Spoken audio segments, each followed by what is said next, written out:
ഒരു മനുഷ്യനിങ്ങനെ പുഴക്കരയിലൂടെ നടന്നു പോകുമ്പോ അതേ നിറഞ്ഞൊലിക്കുന്ന പുഴയിലേക്ക് കാലിടറി പുറയിൽ വീഴുന്നു. ആ മനുഷ്യന് നീന്താൻ അറിയുന്നില്ല. നീന്താനറിയാതെ വെള്ളത്തിൽ മുങ്ങിയ മനുഷ്യൻ നിറഞ്ഞരിക്കുന്ന പുഴയിലൂടെ, പുഴയുടെ ഒഴുക്കിലൂടെ അതാ വെള്ളത്തിൽ ഇങ്ങനെ ഒഴുക്കിൽപ്പെട്ട് ഒഴുകുമ്പോ ഇടക്കിടക്ക് ഒഴുക്കിലിങ്ങനെ തലപൊങ്ങുന്ന സമയത്ത് ഇവൻ വിളിക്കുന്നു, രക്ഷപ്പെടുത്തടേ. ആരാരുമില്ലാതെ ഒഴുകുന്ന വെള്ളത്തില് തല ഇങ്ങനെ ഒഴുക്കിലൂടെ ഒരൽപ്പം തല പൊങ്ങുന്ന സമയത്ത് അവൻ വിളിക്കുന്നു, രക്ഷപ്പെടുത്തണേ.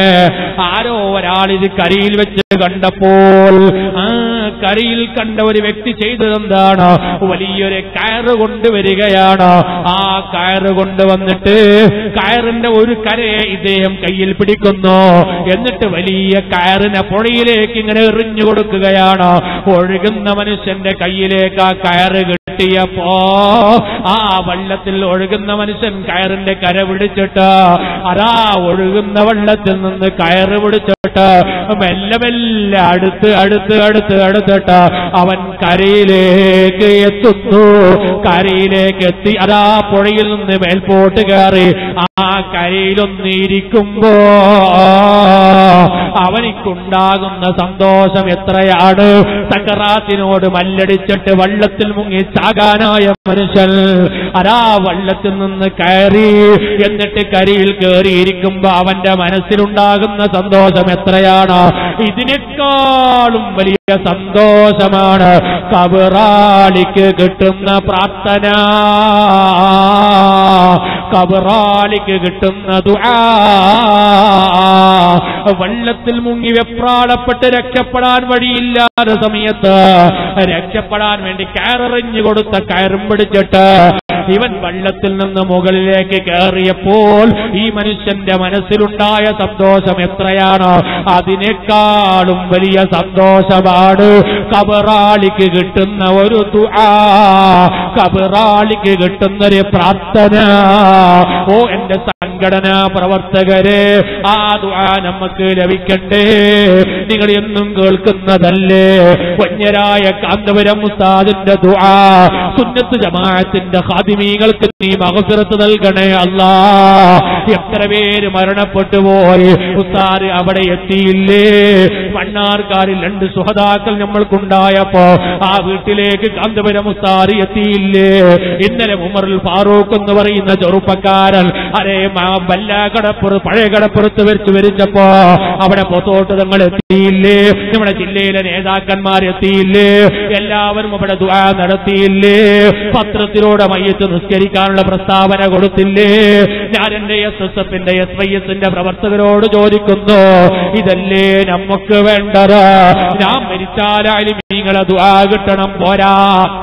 ആ ആലിമീങ്ങളുടെ നേതൃത്വത്തിൽ നമുക്ക് ദിക്ർ ഹൽക്ക കിട്ടണം, നമുക്ക് സ്വലാത്തിന്റെ ഹൽക്ക കിട്ടണം, ആയിരക്കണക്കിന് ജനങ്ങളെ ജനാസ കിട്ടണം. ഇത് കിട്ടണോ പ്രവർത്തകരെ? അത് ഒരേ ഒരു സംഘടന മാത്രമാണ്, അത് SSF മാത്രമാണ്, അത് SYS മാത്രമാണ്.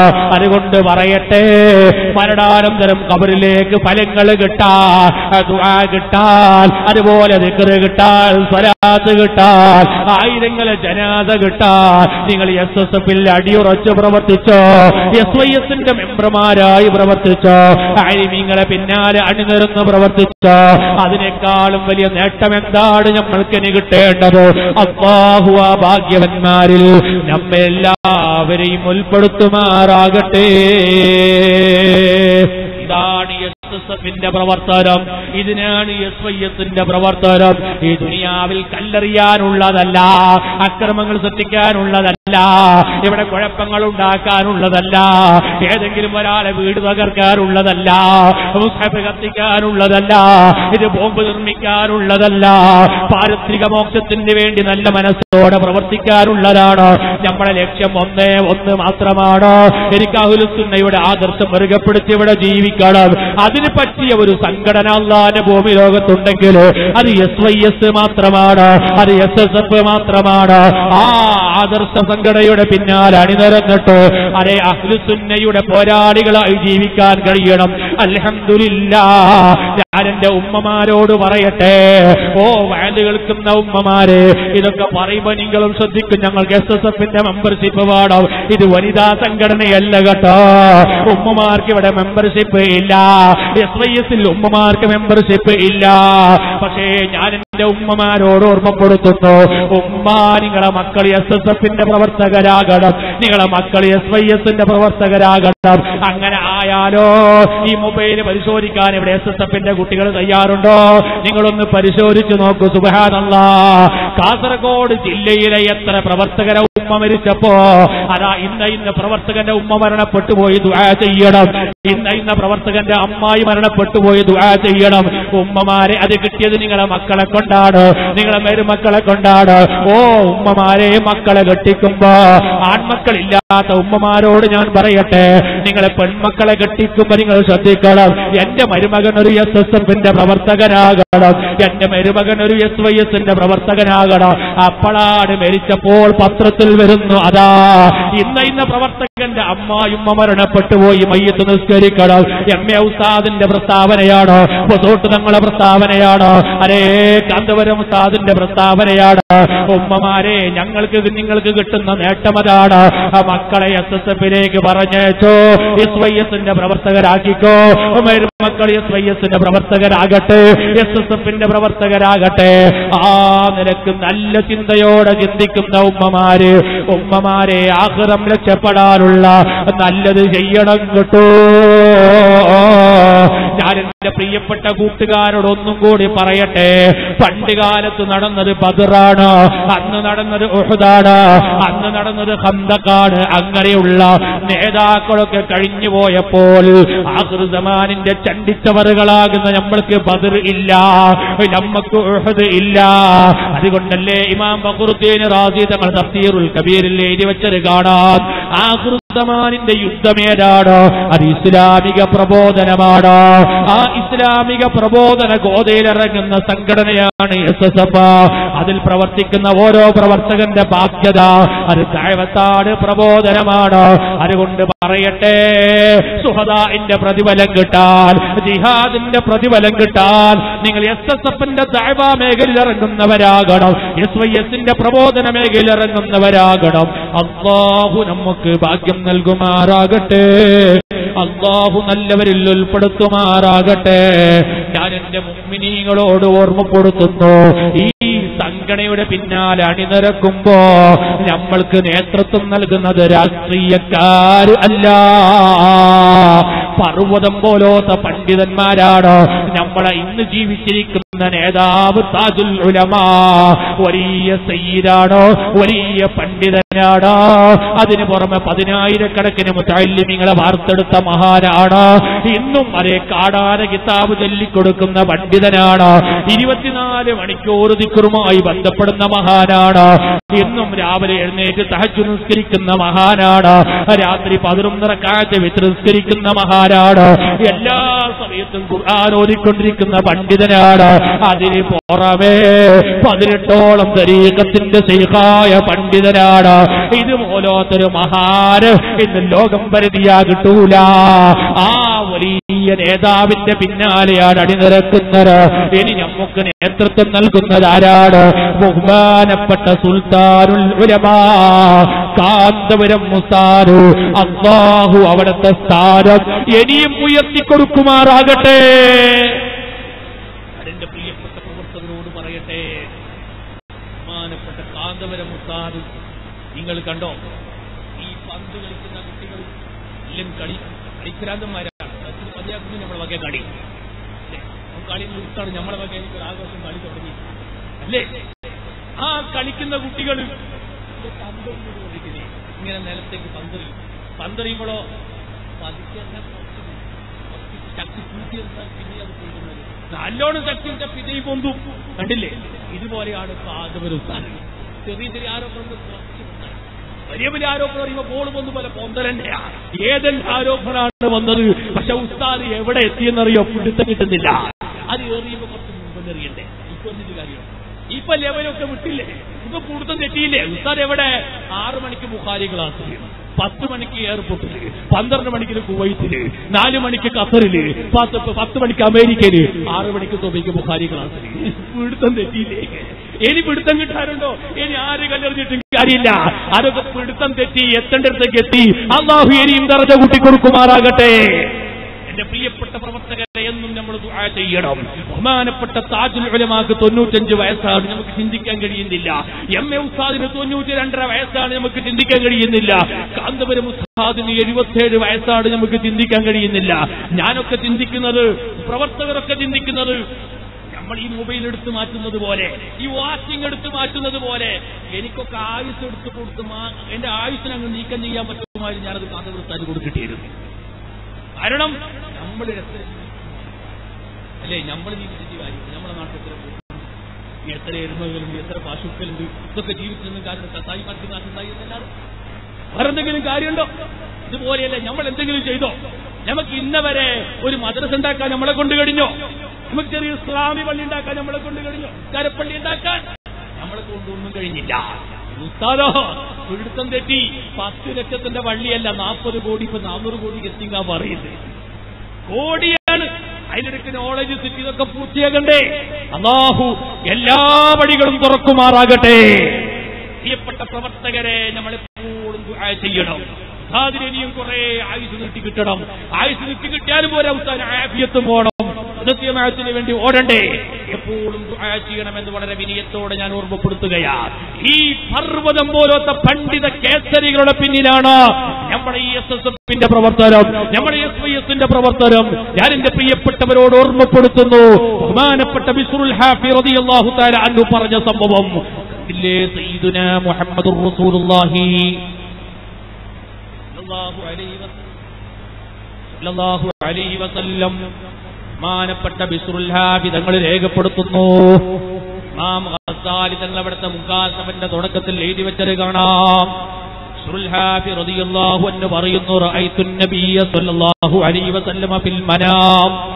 ഞാൻ എന്റെ ഹബീബായ മുഹമ്മദുർ റസൂലുള്ളാഹി സല്ലല്ലാഹു അലൈഹി വസല്ലമ തങ്ങളെ ഞാൻ സ്വപ്നം കണ്ടു. ആരാ പറയുന്നത്? ബിശ്റുൽ ഹാഫി തങ്ങളാണ്.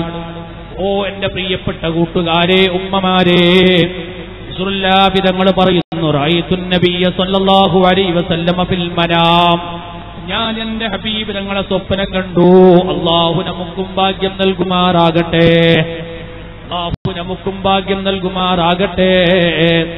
എപ്പോഴും എന്റെ പ്രവർത്തകർ ദുആ ചെയ്യണം. ആദർശ പോരാളികൾ ദുആ ചെയ്യണം. എന്റെ ഉമ്മമാര് എപ്പോഴും ദുആ ചെയ്യണം. നമുക്ക് നമ്മുടെ ഹബീബിലൊന്ന് കടന്നുറങ്ങുന്ന സമയത്ത് കാണണം. അല്ലാഹുവേ, സാധുക്കളായ ഞങ്ങൾക്ക് നീ ഭാഗ്യം നൽകണേ അല്ലാഹ്. കാലത്ത് കഴിഞ്ഞുപോയ മഹത്തുക്കൾ കണ്ടുപോയി. നമ്മുടെ ആരിഫീങ്ങൾ റസൂലുള്ളാഹിനെ കണ്ടവരാണ്, മഹാന്മാര് റസൂലുള്ളാഹിനെ കണ്ടവരാണ്. നമുക്കും ഒന്ന് ഹബീബ് തങ്ങളെ കടന്നുറങ്ങുമ്പോ കാണാൻ കഴിയണം. അതിനെന്ത് വേണം? ഹബീബ് തങ്ങളെ പേരിൽ നന്നായി സ്വലാത്ത് ചൊല്ലുന്നവരാകണം. എപ്പോഴും സ്വലാത്ത് കൈമുതലാക്കി ജീവിക്കുന്നവരാകണം.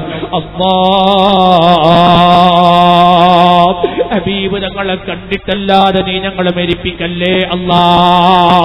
എത്ര SSFന്റെ പ്രവർത്തകരുണ്ട് റസൂലുള്ളാഹിനെ കണ്ടവര്, എത്ര ഉമ്മമാരുണ്ട് റസൂലുള്ളാഹിനെ കണ്ടവര്. രേഖ എന്റെ കയ്യിലുണ്ട്. പല വയസ്സന്മാരും പല ചെറുപ്പക്കാരും ഹബീബ് തങ്ങളെ കണ്ടവര് സ്വകാര്യമായി പറഞ്ഞവര് പലവരുമുണ്ട്. ഞാനിപ്പോൾ ആ ഭാഗം നീട്ടുന്നില്ല. ഹബീബ് തങ്ങളെ കാണാ എന്ന് പറഞ്ഞാൽ അത് വല്ലാത്തൊരു ഭാഗ്യമാണ്.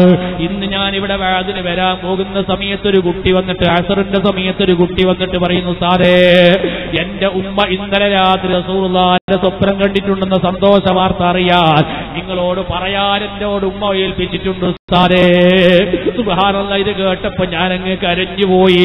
കാരണം ഈ ഉമ്മ എന്റെ വാദം കേട്ടിട്ട് അങ്ങ് സ്വലാത്ത് തുടങ്ങിയതാണ്.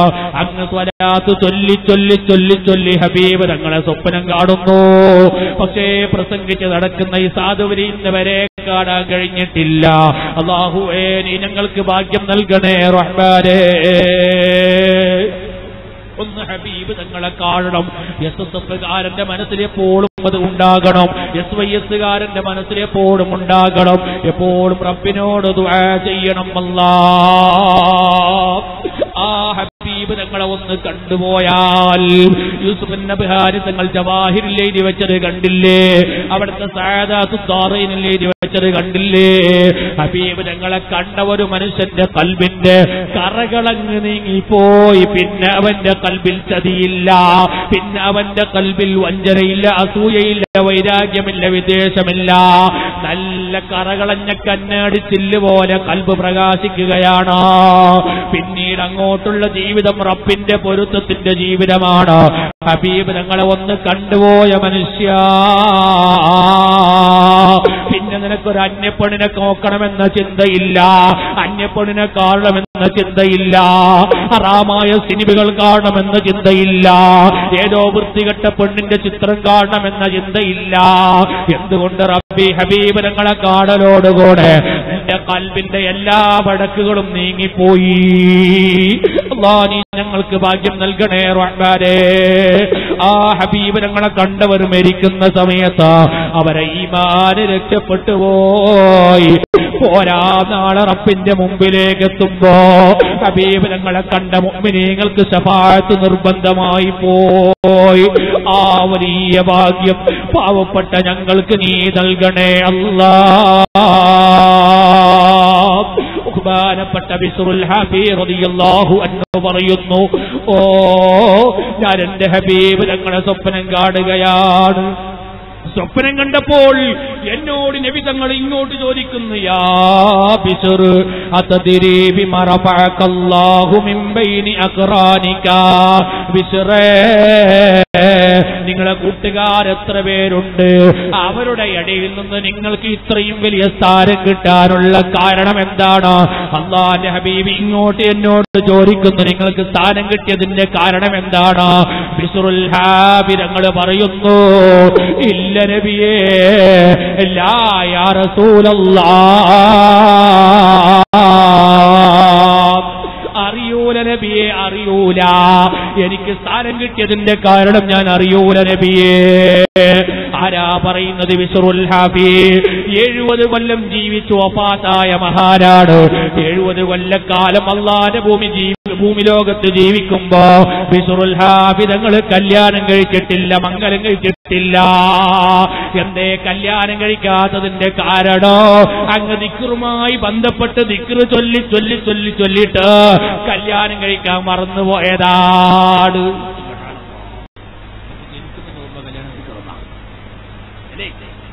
ജനിക്കുമ്പോൾ ഓർമ്മ കല്യാണം കഴിക്കണമെന്നാണ്. കല്യാണം കഴിച്ചാൽ എന്ത് കാട്ടിക്കൂട്ടാൻ എനിക്കറിയില്ല, എന്നാലും അവന്റെ ചിന്ത കല്യാണം കഴിക്കണമെന്നാണ് അല്ലേ? 70 കൊല്ലക്കാലം ജീവിച്ചിട്ട് കല്യാണം കഴിക്കാൻ മറന്നുപോയതാണ്. മറക്കത്തുണ്ടല്ലോ, നന്നാക്കി തരട്ടെ. ചെരുപ്പ് തുന്നിക്ക് ജീവിതം നയിച്ചു എന്ന പണ്ഡിതന്മാർ. ജീവിതം ചെരുപ്പ് തുന്നി കിട്ടുന്ന കാശ് കൊണ്ട് ജീവിതം നയിച്ചു എന്ന അല്ല, ജീവിതത്തിൽ ചെരുപ്പ് തന്നെ കാലിലേക്ക് ധരിച്ചിട്ടില്ല അങ്ങനെ പറയുന്ന പണ്ഡിതന്മാരെ കാണാം. ചെരുപ്പ് ധരിച്ചിട്ടില്ല കാലിലേക്ക്. അങ്ങനെ വളരെ വളരെ ചെറിയ ജീവിതം നയിച്ച ലോകത്തറിയപ്പെട്ട മഹത്തുക്കളെ പട്ടികയിൽപ്പെട്ട മഹാനാ ബഹുമാനപ്പെട്ട ബിസ്റുൽ ഹാഫി റളിയല്ലാഹു അൻഹു. ബഹുമാനപ്പെട്ട ചരിത്രം ഇങ്ങനെ താരീഖിന്റെ കിതാബുകളിൽ കാണുമ്പോ ഞാനിങ്ങനെ കുറിച്ച് എനിക്കൊരു കുഞ്ഞിണ്ടായ പേരങ്ങനെയാക്കണം. അള്ളാഹു തല കുഞ്ഞിനെ തന്ന പേര് ബിസ്റുൽ ഹാഫി എന്നാണ്. നമുക്കതുണ്ടാകാൻ വേണ്ടിയില്ല ഞാൻ പറയുന്നത്. നമ്മളെ മനസ്സിൽ അങ്ങനെ ഉണ്ടാകണം. മഹാന്മാരെ ചരിത്രത്തിൽ നോക്കുമ്പോൾ എന്തി കുഞ്ഞിക്ക് പേരങ്ങനെ വെക്കണം. നമ്മളൊക്കെ സിനിമാ നടന്മാരെ പട്ടികയാണ്. ജീവിതത്തിൽ ഉണ്ടാകാൻ പാടില്ല. മഹാന്മാരെ പേരായിരിക്കും നമ്മുടെ കുഞ്ഞുങ്ങൾക്ക് എപ്പോഴും ഉണ്ടാകേണ്ടത്. അല്ലാഹുവിന്റെ ബർക്കത്ത് കൊണ്ട് നമ്മുടെ മക്കളെ നന്നാക്കി തീർമാറാകട്ടെ. ആ ബിസ്റുൽ ഹാഫി തങ്ങളോട് നബി തങ്ങൾ ചോദിക്കുന്നു, ഇസ്രേ നിങ്ങൾക്ക് സ്ഥാനം കിട്ടിയത് എവിടെ നിന്നാണ്? ബഹുമാനപ്പെട്ട ബിസ്റുൽ ഹാഫി പറയുന്നു, യാ റസൂലല്ലാഹ്, നബിയേ എനിക്ക് എവിടെ നിന്ന് സ്ഥാനം കിട്ടിയെന്ന വിവരം ഞാൻ അറിയൂല നബിയേ. അപ്പോഴാണ് നബി സല്ലല്ലാഹു അലൈഹി വസല്ലം തങ്ങൾ ബിസ്റുൽ ഹാഫിയോട് പറയുന്ന മറുപടി, ബിസ്റേ നിങ്ങൾക്ക് സ്ഥാനം കിട്ടിയത് എവിടെ നിന്നാണ്? ബിഖിദ്മതിക ലിസ്സാലിഹീൻ, നിങ്ങൾക്ക് ഇത്രയും വലിയ പദവി കിട്ടാനുള്ള കാരണം നിങ്ങൾക്കത് കിട്ടിയത് സ്വാലിഹീങ്ങൾക്ക് ഖിദ്മത്തെടുത്തതിന്റെ പേരിലാണ്. വെറും നിസ്കാരം കൊണ്ട് നോമ്പ് കൊണ്ട് ദിക്ർ കൊണ്ട് മാത്രം കിട്ടിയതല്ല. അതേ സ്വാലിഹീങ്ങൾക്ക് ഖിദ്മത്തെടുത്തതിന്റെ പേരിൽ കിട്ടിയതാണ്. അല്ലാഹു മഹാന്മാരെ ഖാദിമീങ്ങളായി ജീവിക്കാൻ നമുക്കും ഭാഗ്യം നൽകുമാറാകട്ടെ. എസ്എസ്എഫിന്റെ പ്രവർത്തകർ താജുൽ ഉലമാന്റെ പിന്നിൽ അണിനിരക്കുന്ന ഖാദിമീങ്ങളാണ്. നമ്മൾ നൂറുൽ ഉലമാന്റെ പിന്നിൽ അണിനിരക്കുന്ന ഖാദിമീങ്ങളാണ്. നമ്മൾ സുൽത്താനുൽ ഉലമയുടെ പിന്നിൽ അണിനിരക്കുന്ന ഖാദിമീങ്ങളാണ്. ഇൻഷാ അല്ലാഹ് അവർക്കൊന്ന് ചെരുപ്പെടുത്തു കൊടുക്കാൻ നമ്മളെ ജീവിതത്തിൽ കഴിയണം. അവർക്ക് തുപ്പുന്ന സമയത്തൊന്ന് തുപ്പിന് കൊടുക്കാൻ നമ്മളെ കൊണ്ട് കഴിയണം. അവരെ വസ്ത്രമൊന്ന് അരക്കി കൊടുക്കാൻ ജീവിതത്തിൽ നമ്മൾക്കൊന്ന് കഴിയണം. അവർക്കൊന്ന് കൈ കഴുകാനുള്ള വെള്ളം കൊടുക്കാൻ നമ്മളെ കൊണ്ട് കഴിയണം. അതുകൊണ്ടായിരിക്കും ഒരുപക്ഷേ നമ്മൾ രക്ഷപ്പെടുക. അല്ലാഹു സ്വാലിഹീങ്ങൾക്ക് ഖിദ്മത്തെടുക്കാൻ നമുക്ക് ഭാഗ്യം നൽകുമാറാകട്ടെ. ഞാൻ എന്റെ പ്രിയപ്പെട്ട കൂട്ടുകാരോട് ഓർമ്മപ്പെടുത്തുകയാണ്, സംഘടനാ പ്രവർത്തനം സാലിഹീങ്ങളെ പിന്നാലെ അണിനിരക്കാനാണ്, അവരെ ഖാദിമീങ്ങളായി അണിനിരക്കാനാണ്. ഇനി കണ്ടില്ലേ, ലോകത്ത് കഴിഞ്ഞു പോയ മഹാന്മാരിൽപ്പെട്ട വലിയ മഹാനാട് ബഹുമാനപ്പെട്ട ലുഖ്മാനുൽ ഹക്കീം റളിയല്ലാഹു അൻഹു. ആ ലുഖ്മാനുൽ ഹക്കീം തങ്ങള് തന്റെ പിഞ്ചോമന മകനെ വിളിച്ചിട്ട് നടത്തിയ വസിയ്യത്ത് എന്താണ്? യാ ബുനയ്യ അലൈക ബിമജാലിസിൽ ഉലമാഇ വസ്സുലഹാ. ലുഖ്മാനുൽ ഹക്കീം തങ്ങൾ തന്റെ പിഞ്ചോമന മകനെ വിളിച്ചിട്ട് വസിയ്യത്ത് നടത്തുകയാണ്. മോനെ, നീ എന്നും സ്വാലിഹീങ്ങളെ പിന്നാലെ അണിനിരക്കണം കേട്ടോ. നീ എന്നും ആലിമീങ്ങളെ പിന്നാലെ അണിനിരക്കണം കേട്ടോ. അലൈക ബിമജാലിസിൽ ഉലമാഇ വസ്സുലഹാ. സ്വാലിഹീങ്ങളെ പിന്നാലെ അണിനിരക്കുന്നവരാകണം, ആലിമീങ്ങളെ പിന്നാലെ അണിനിരക്കുന്നവരാകണം. ലുഖ്മാനുൽ ഹക്കീം തങ്ങൾ തന്റെ മകനോട് പറഞ്ഞ വസിയ്യത്താണ്.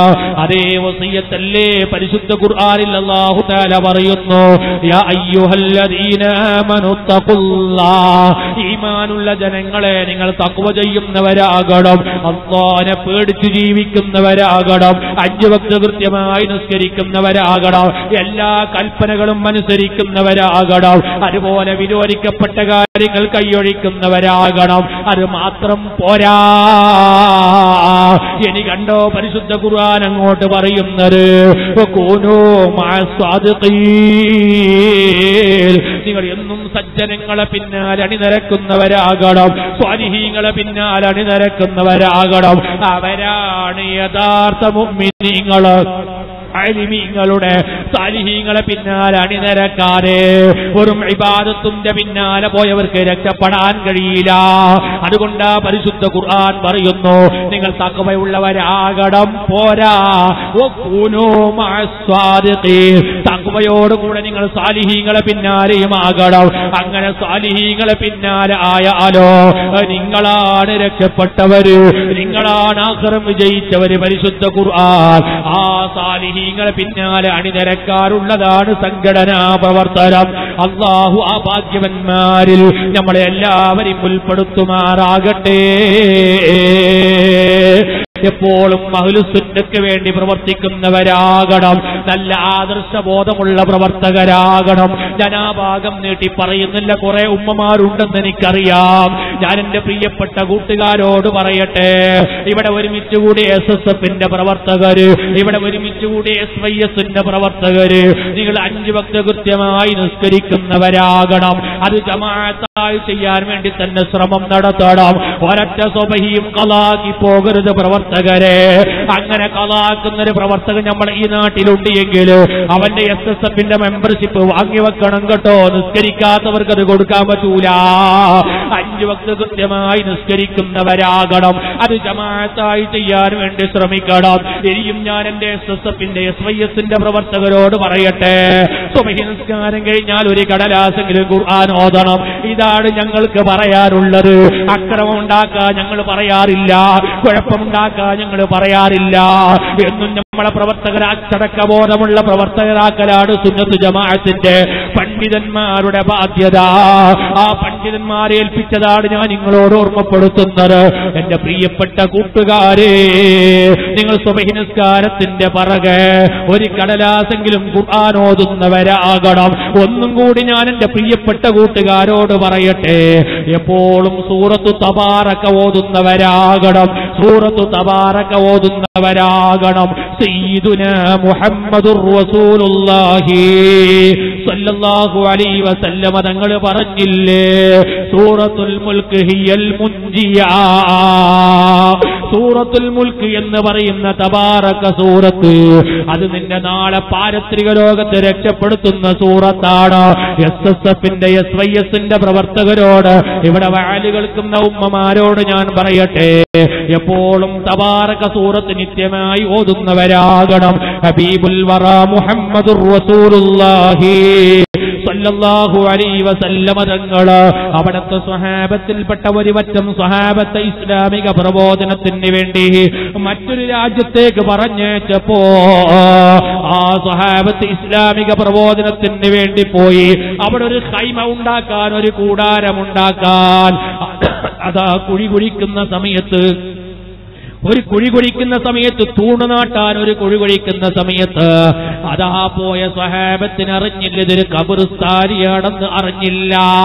സ്വഹാബത്ത് അതാ കുഴി കുഴിക്കാൻ വേണ്ടി, തൂണ് നാട്ടാൻ വേണ്ടി കുഴി കുഴിക്കുമ്പോ അടിഭാഗത്ത് ഖബർ കാണുന്നു. സുബ്ഹാനല്ലാഹ്. ആ ഖബർ കണ്ടപ്പോ ഖബറിന്റെ ഉള്ളിൽ ഒരാളെ കാണുകയാണ്. ആ ഖബറിന്റെ അകത്തു നിന്ന് എന്തോ ഒരു ശബ്ദം കേൾക്കുകയാണ്. ഈ സ്വഹാബത്ത് ശ്രദ്ധിച്ചു കേൾക്കുമ്പോ എന്താണ് അവിടെ കാണുന്നത്? ആ ഖബറിന്റെ ഉള്ളിൽ നിന്ന് എന്തോ ഒരു ശബ്ദം കേൾക്കുന്നു. സ്വഹാബത്ത് ശരിക്കും ഒന്ന് ചെവിടങ്ങ് വെച്ച് കേൾക്കുമ്പോ ഖബറിന്റെ അകത്ത് കിടക്കുന്ന ആള് സൂറത്തു തബാറക പാരായണം ചെയ്യുകയാണ്. തബാറകല്ലദീ ബിയദിഹിൽ മുൽക്കു വഹുവ അലാ കുല്ലി ശൈഇൻ ഖദീർ. സൂറത്തു തബാറക ഖബറിന്റെ അകത്ത് വെച്ച് പാരായണം ചെയ്യുകയാണ്. സ്വഹാബത്ത് അത് മൂടുന്നു. ഇലാ ഹദ്റത്തി റസൂലില്ലാഹ് സല്ലല്ലാഹു അലൈഹി വസല്ലമ തങ്ങളെ ഹദ്റത്തിലേക്ക് സ്വഹാബത്ത് വന്നിട്ട് പറയുന്നു, യാ റസൂലല്ലാഹ്, ഞങ്ങൾ ഇന്ന സ്ഥലത്തൊരു ഖബർ കണ്ടു നബിയേ. ആ ഖബറിന്റെ അകത്ത് ഒരാളെ ഞങ്ങൾ കണ്ടു യാ റസൂലല്ലാഹ്. ആ ഖബറാളി ഖബറിന്റെ അകത്ത് വെച്ചിട്ട് സൂറത്തു തബാറക പാരായണം ചെയ്യുന്നു. ഇത് ഞങ്ങൾ കണ്ടു നബിയേ. അപ്പോഴാണ് നബി സല്ലല്ലാഹു അലൈഹി വസല്ലമ തങ്ങൾ പറയുന്നു, ഹിയൽ മുൻജിയ. അത് ഖബറിന്റെ അദാബിനെ തൊട്ട് രക്ഷപ്പെടുത്തുന്ന സൂറത്താണ്. ഖബറിന്റെ അദാബിൽ നിന്ന് രക്ഷപ്പെടുത്തുന്ന സൂറത്താണ്. ഓ പ്രിയപ്പെട്ട പെങ്ങളെ, ഓ എന്റെ പ്രിയപ്പെട്ട കൂട്ടുകാരെ, എല്ലാ ദിവസവും സൂറത്ത് തബാറക ഓതുന്നവരാകണം. ഖുർആൻ ഒരു കടലാസ് ഓതുന്നവരാകണം. അതേ ദിക്റുകൾ അധികരിപ്പിക്കുന്നവരാകണം. ദിക്ർ ഹൽഖയിൽ പങ്കെടുക്കുന്നവരാകണം. സ്വലാത്ത് അധികരിപ്പിക്കുന്നവരാകണം. സ്വലാത്തിന്റെ മജ്ലിസിൽ പോകുന്നവരാകണം. എന്റെ കൂട്ടുകാരോട് ഇത് വസിയ്യത്താണ്. ഒന്നും കൂടി ഞാൻ ഓർമ്മപ്പെടുത്തുന്നു, SSFന്റെ SYSന്റെ പ്രവർത്തകരെ, ഇവിടെ വഅല് കേൾക്കുന്ന ഉമ്മമാരെ, എപ്പോഴും നമ്മുടെ സ്വഭാവം നന്നാക്കുന്നവരാകണം. കൂട്ടുകാരനെ കാണുമ്പോ പുഞ്ചിരിക്കാനൊന്ന് നമ്മളെ കൊണ്ട് കഴിയണം. അവനക്കൊരു പുഞ്ചിരി സമ്മാനിക്കാൻ നമ്മളെ കൊണ്ട് കഴിയണം. എത്ര വലിയ അക്രമിയായാലും നീ അവന്റെ മുഖം നോക്കി ഒന്ന് പുഞ്ചിരിക്കണം. സുബ്ഹാനല്ലാഹ്. ഇതാണ് ബഹുമാനപ്പെട്ട ഉസ്താദിന്റെ നേട്ടം. കാന്തപുരം ഉസ്താദിന്റെ നേട്ടം അതാ. എത്ര വലിയ വൈരാഗ്യമുള്ള മനുഷ്യന് മുമ്പിലെത്തുമ്പോ ആ പുഞ്ചിരിക്കുന്ന മുഖം വന്ന് കണ്ടപ്പോ കറുകറുത്ത പാറക്കല്ല് പോലത്തെ മനസ്സ് ഐസും കട്ട പോലെ ഉരുകിപ്പോകുകയാ. ഉസ്താദിന്റെ പുഞ്ചിരിയും ഉസ്താദിന്റെ മുഖവും അല്ലാഹു ആയുസ് നീട്ടി കൊടുക്കുമാറാകട്ടെ. നിങ്ങൾ കണ്ടിട്ടില്ലേ, ആ സ്റ്റേജിലേക്ക് ഇങ്ങനെ കയറി വരുമ്പോൾ ഉസ്താദ് ഒരു നോട്ടം നോക്കുമ്പോൾ ഉസ്താദ് എവിടെയായിരിക്കും നോക്കുന്നത്, പക്ഷെ എല്ലാവരും അത് എന്നെ നോക്കുന്നുണ്ട്. അതൊരു കറാമത്തിന്റെ നോട്ടല്ലേ. എല്ലാരും പറയുന്നത് എന്നെയാണ് നോക്കുന്നത്. അവിടത്തെ ഒരു പുഞ്ചിരിയും സുബ്ഹാനല്ലാഹ്, എന്തൊരു സ്വഭാവം, എന്തൊരു സ്വഭാവം, എന്തൊരു സ്വഭാവം. അത് നമുക്ക് മാതൃകയാണ്. എന്നും ആ നേതൃത്വത്തിന്റെ പിന്നിൽ അണിനിരക്കുന്ന നാം നല്ല സ്വഭാവക്കാരാകണം. ആരെ കണ്ടാലും പുഞ്ചിരിക്കുന്ന മുഖം നമ്മളെ എപ്പോൾ ഉണ്ടാകണം. സ്വഭാവം നന്നാക്കാൻ നമ്മളെ കൊണ്ട് കഴിയണം. ക്രോധത്തിന്റെ മുഖത്തോടെ നോക്കാൻ പാടില്ല, ദേഷ്യത്തിന്റെ മുഖത്തോടെ നോക്കാൻ പാടില്ല. എപ്പോഴും സ്വഭാവം നന്നാക്കണം. അല്ലാഹു ഭാഗ്യം നൽകുമാറാകട്ടെ. നാളെ റബ്ബിന്റെ കോടതി എത്തിക്കഴിഞ്ഞാൽ ആ മീസാനാകുന്ന തുലാസിൽ ഏറ്റവും തൂങ്ങുന്ന ഭാരമുള്ള സാധനമേതാ? അത് സ്വഭാവമാണെന്ന് സയ്യിദുനാ മുഹമ്മദുർ റസൂലുള്ളാഹ്. അതുപോലെ ചെറിയവരോട് വല്ലാത്ത ദയവ് നമുക്കുണ്ടാകണം. വയസ്സന്മാരെ ബഹുമാനിക്കാൻ നമ്മളെ കൊണ്ട് കഴിയണം. ആലിമീങ്ങളെ ബഹുമാനിക്കാൻ കഴിയണം. ഉസ്താദുമാരെ ബഹുമാനിക്കാൻ കഴിയണം. മാഷന്മാരെ ബഹുമാനിക്കാൻ കഴിയണം. ടീച്ചർമാരെ ബഹുമാനിക്കാൻ കഴിയണം. ഒരക്ഷരമെങ്കിലും പഠിപ്പിച്ചവരെ ബഹുമാനിക്കാൻ നമ്മളെ കൊണ്ട് കഴിയണം. സുബ്ഹാനല്ലാഹ്, ഇതല്ലേ നമ്മുടെ പാരമ്പര്യം. അതുകൊണ്ട് ഞാൻ എന്റെ പ്രിയപ്പെട്ട കൂട്ടുകാരോട് ഓർമ്മപ്പെടുത്തുന്നു, ഇത്തരം നല്ല